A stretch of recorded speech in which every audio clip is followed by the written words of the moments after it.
माझ्या शाळेचे नाव भांडूप विलेज मनपा मराठी शाळा. माझे नाव शिवम गोपीनाथ दत्ते. मी इयत्ता 6वीचा विद्यार्थी. माझ्या शाळेचे नाव भांडूप विलेज मनपा मराठी शाळा. माझ्या प्रोजेक्टचे नाव पेट्रोल चोरी थांबवा प्रॉब्लेम. आमच्या सोसायटीमध्ये रात्रीच्या वेळी बिना वायर कापता पेट्रोल चोरी करून जातात.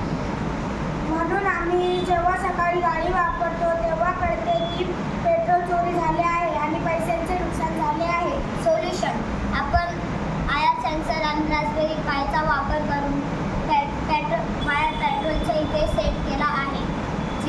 जेव्हा चोर पेट्रोल चोरी करायला येणार तेव्हा बजेर वाजणार. मग लोकांना अलर्ट होणार. मग चोर तिथून पळून जाणार. आमचा प्रोजेक्ट असं काम करतो.